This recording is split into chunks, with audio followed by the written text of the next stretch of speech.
For guys who don't know, we practiced today. Today was like our get back practice. Obviously, anything, let's focus on West Virginia. I'm going to answer questions that are relative to our football team this year in West Virginia and trying to beat a really good team who's number one in our league in rush defense in the last 3 weeks. So talk about rush defense, Kenny. Hood Rubino, Devil's Digest. The fact that a lot of the onus on the running game is on Raleek Brown, maybe not as planned. But now that you have Jeff Sims as a very, very capable running quarterback, how much pressure that takes off Raleek, you think? Yeah, it does. Anytime you can be a +1 run game, you look at their run game on offense, and they utilize their quarterback in the run game, whether it's direct runs, whether it's, inverted reads, traditional zone reads. Like they use every bit of their quarterback in the run game, similar to how we use Jeff. A little bit different, but similar in the last week. I think it definitely alleviates and allows you to have a +1 run, and that's why Coach Rodriguez has always won games. He's dedicated to the +1 run, and he's won a lot of games doing it. And I think for us, we're trying to take a little bit of that element here towards the end of the year and add that for us. How much of that, I think that's going to change game by game, game plan by game plan, what defenses are doing. And like I said, this is the number one rush defense the last 3 weeks in our league. They're doing a phenomenal job stopping the run. Chris Cartman, Sun Devil Source. I wanted to build off of that in asking about Rich Rodriguez's long history with quarterback run game, and then seeing what you guys did last game and what that does to the chess match.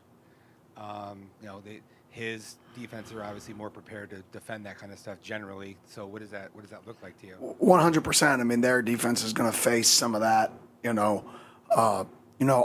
What we did was a little different. They're a big zone read / counter read / flat mesh read team.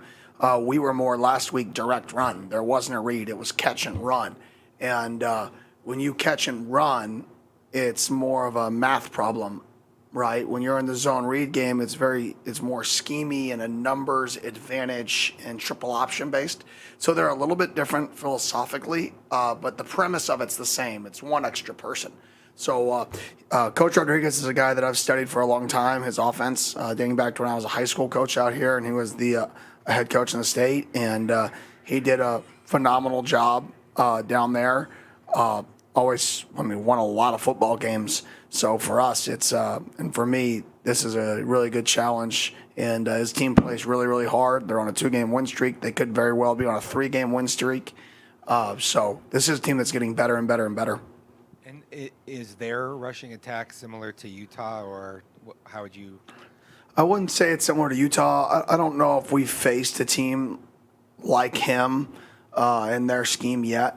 A little bit different from that perspective.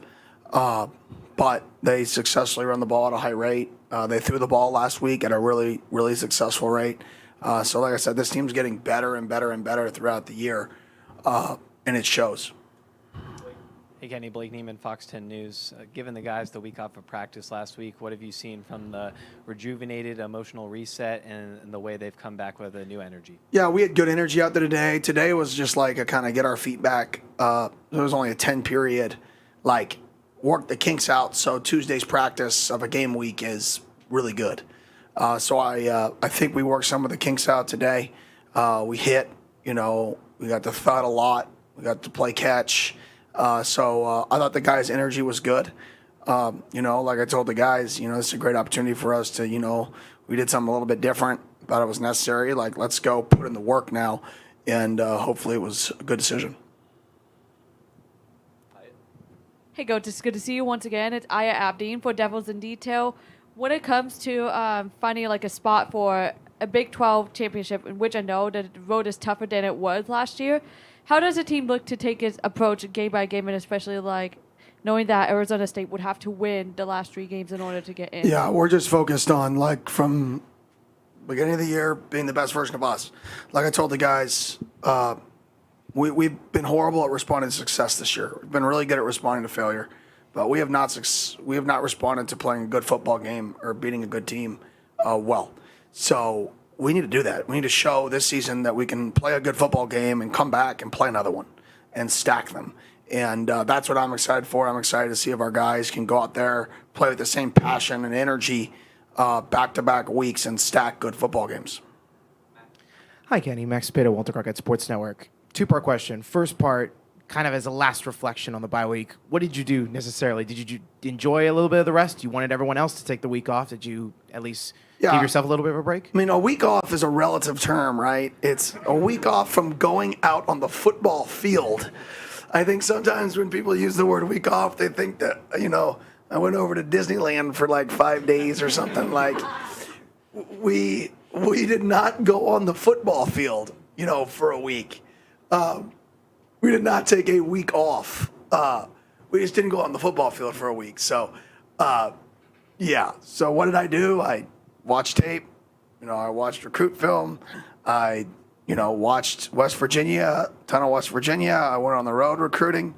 The only thing I did that was, quote unquote fun was I flew with Bree to Denver to get to watch Bo play on Thursday night. I haven't got to see him live yet in the NFL, so I wanted to go see him. And that game was filled with former players. It was him, Dante Thornton for the Raiders, Jackson Powers Johnson for the Raiders, Alex Forsyth, Troy Franklin. So there was so many guys in the game. Jarrett Stidham, I coached at Auburn for like a short, 3-week period of time when I got there for the Music City Bowl. So we got to joke about that.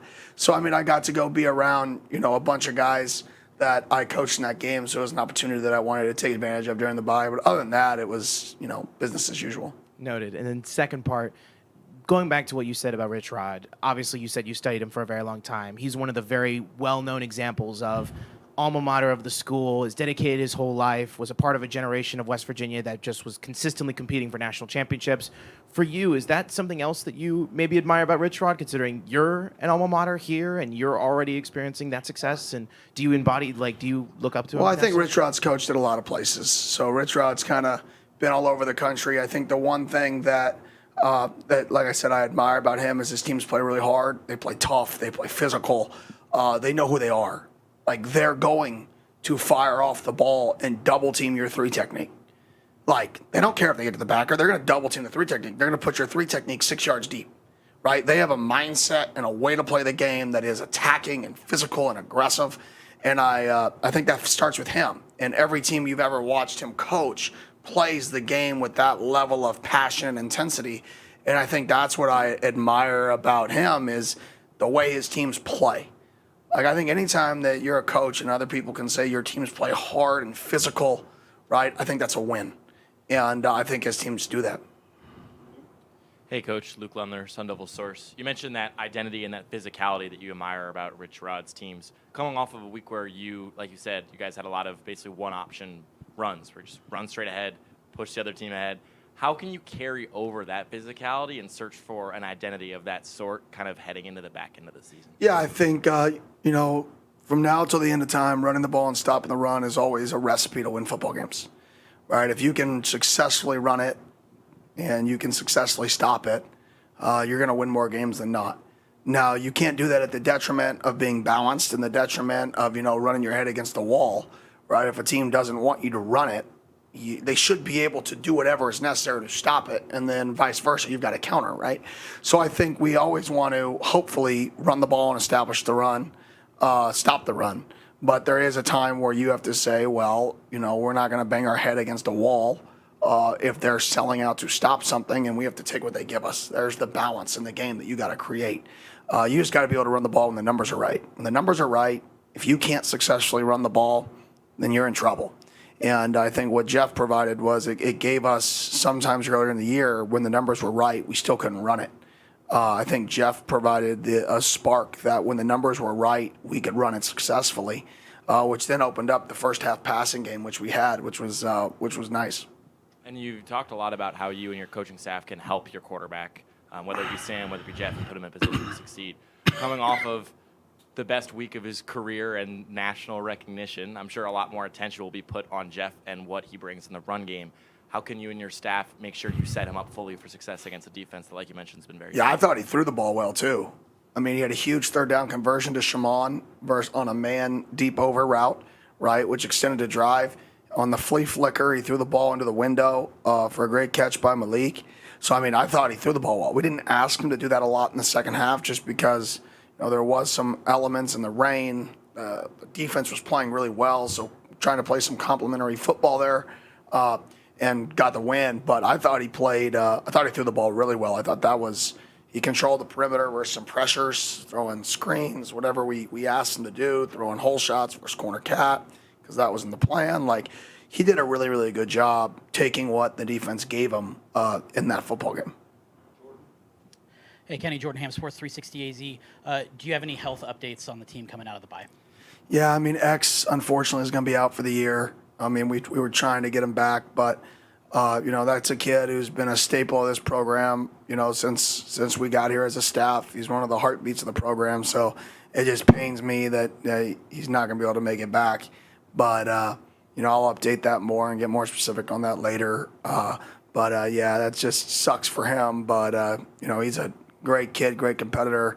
I think whoever chooses that they want him part of their team at the next level is going to get a guy that they're, very, very, very happy with. So nothing positive from there. Prince will be back. I've already updated on JT. Tate Romney should be back or working back. That's pretty much it that I can think of off the top of my head of guys that were, could potentially return. Coach Damon Allred, Arizona Sports. Following up on responding to success versus failure, what are kind of the indicators on the day-to-day this week where you're looking forward to see what kind of headspace the team is in? Yeah, intensity and physicality of practice, right? Are we showing up and having an intensity about ourselves to be to get better, urgency that we must get better if we want to win this football game. And like I told the guys today, they're going to be a team that shows up and they're going to be physical and they're going to hit you in the face. So if we're not ready for it, right, watch out. Kenny, with this being kind of the Salute to Service week, is there any messages you're bringing up, any people you're bringing in to talk about that? No, nobody in particular. Obviously, Pat Tillman and the Leadership Council. The Pat Tillman Leadership Council is something that we've adopted here just for, Pat Tillman and his leadership. I think there's nothing else, for our program that's bigger than that when it comes to Salute to Service is, his legacy and trying to carry on his legacy, not just for the past generations, but for the future kids to understand what Pat Tillman meant to the program. And I think the Leadership Council is something that's going to allow his story to be continually told, at least in between these walls, and hopefully shared when our guys leave the room. Michelle Gardner, Arizona Republic. Obviously, Jeff ran the ball 29 times the last game, and that's kind of probably not what you want to do on every occasion. So how do you find the sweet spot between balancing how much running for him is too much and when you need to get other guys involved? Yeah, it's just a balance. If you can run the ball without him. We've done that for most of my career. I've been able to run the ball without the +1, right? So hopefully we can run the ball without him.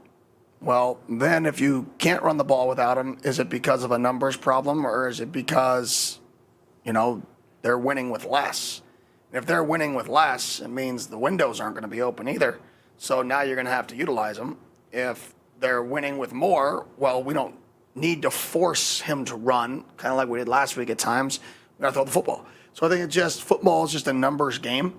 And running quarterback and a +1 runner, what that allows you to do is that allows you to kind of dictate when you're not winning with the right numbers. When you have a good play or you like it and it's still not working, you can go +1 and almost put that good play that's not working on to another level with that. The idea would be you don't have to do that ever, right? Unless you're trying to force the run, which you don't want to do unless it's must-run scenarios. So hard to answer that until you're in game. I think you have to have a plan, and then you have to say this is what we want to get accomplished, and then in game you have to make decisions based off of your success or failures at certain things. And in the last game, we just weren't running the ball very well without him. So guess what? It's on. We're going to plan to win the game. Hopefully that doesn't happen moving forward as much. So I would say it's kind of you have a plan until, you don't. And then you have to have the backup plan and try to win the game, and we'll figure that out on Saturday. A follow-up. I wanted to ask about X because you referenced him, possible NFL team, somebody's going to get a winner. Does that mean he's closed the door, or have you not broached that on coming back? Yeah, I don't want to speak on behalf of him. I mean, I think he's earned the right to be able to speak for himself there. It's just unfortunate. I mean, that's a dude who's one of the leaders of our team. I mean, absolute captain, absolute warrior. It just absolutely unfortunate for him to come back and pretty much be out all year. I mean, it pains me to even talk about. Yeah, just wanted to follow up on just the overall injury situation. How do you put that into context when several of your best players got knocked out for the season, others haven't been healthy almost all year, and after a year when you were able to largely avoid that stuff? Yeah, it sucks. I mean, X was the only guy who didn't get injured really in game. So, X got hurt, in the offseason, working his way back, which is unfortunate. And, everybody else was in game.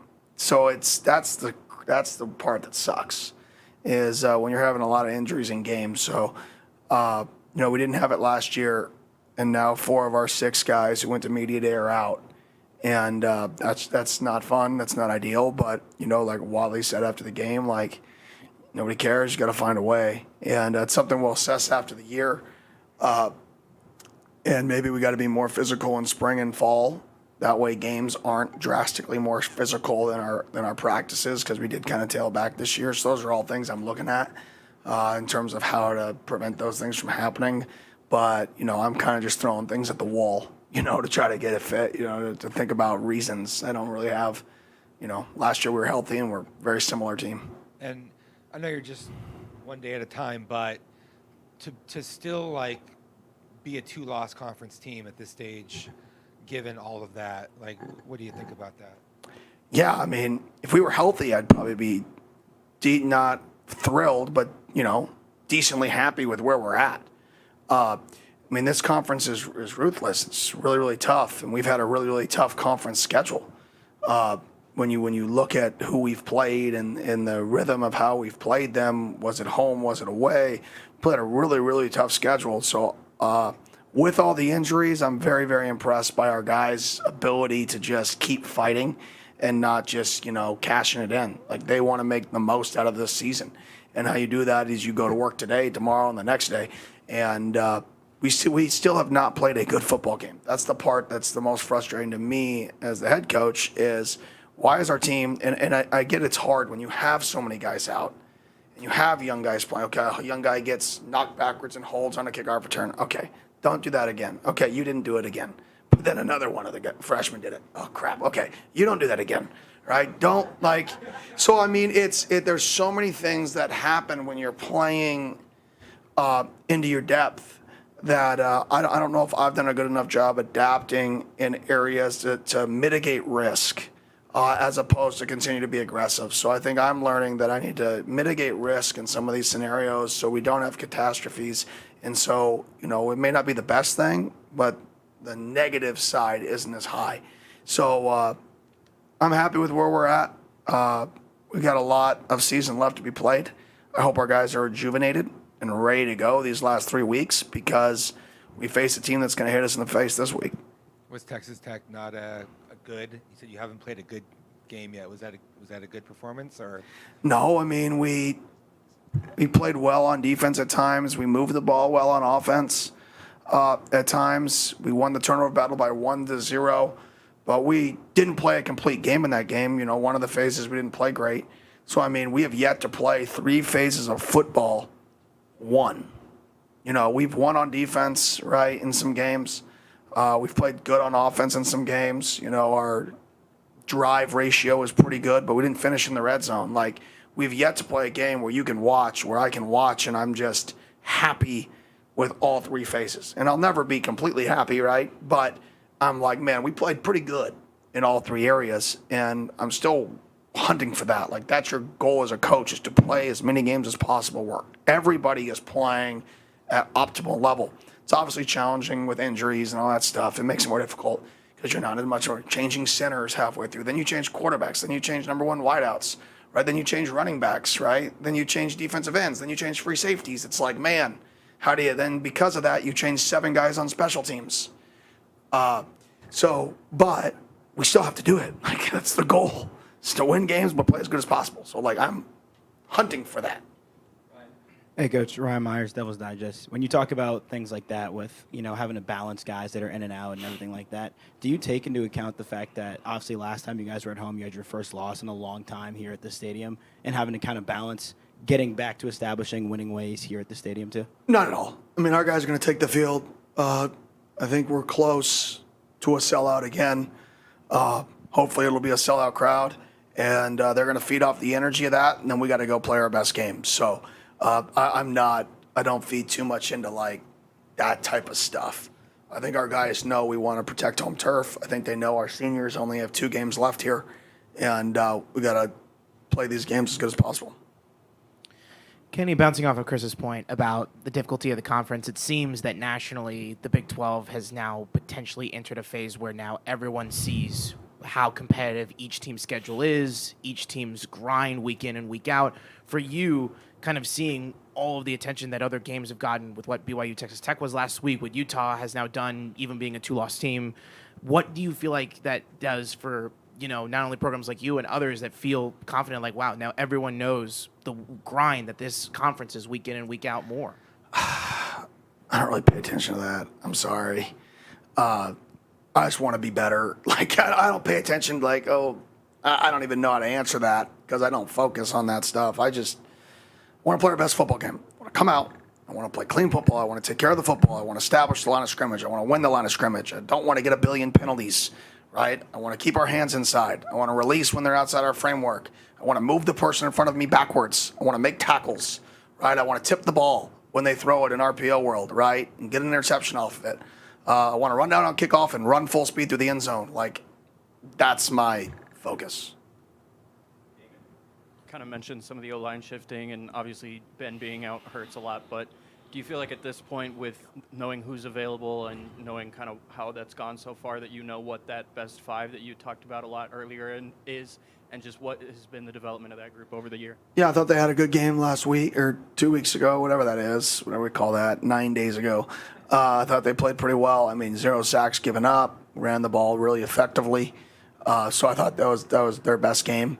And we're playing, 7 guys in there, which I think is a positive. When you can play 7 guys in, you want to go 7 or 8, in my opinion. One of those guys is out and Ben, so now we're at 7-ish. So I think we kind of found a rhythm, to answer your question. But, then last week, Wade went out for a little bit in the middle of the game. So it's like, next guy up. So, like, you talk about playing clean, it's like it's all the moving pieces. It makes it more challenging. But I was proud with the guys who stepped in for him and then found a way to win. Coach Michael Carasino, Pitchfork wants to know. I asked you before the 1 o'clock game. You said you really liked that. So 11 o'clock game, you're still could be playing at that time? Yeah, it's really the same kickoff. Or this kickoff is an hour different from our time zone adjustment because it was 10 a.m. our time, noon to 10. Now it's 11 our time. So it's really going to be the same schedule for us. Wake up an hour later, which is 7 o'clock, and go play a football game. Our guys are used to waking up early and going to play. Like I said, hopefully we have, a crowd out there. We have people tailgating, and it's an exciting and fun atmosphere to run out and play in. And then defensively, I know you obviously said guys in and out and battling the injuries that you have, but your overall assessment, looking at the bye through the defense, like up to this part of the season. Yeah, I think we're playing good defense.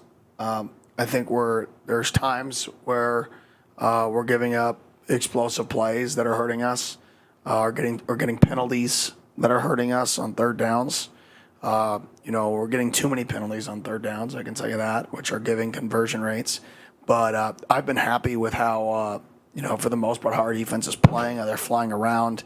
I thought last week they answered the bell, and I thought they did it multiple times. So we got to continue to do that, continue to build off that. Anything else? All right. Thank you, Coach. Awesome. Thank you. Appreciate it.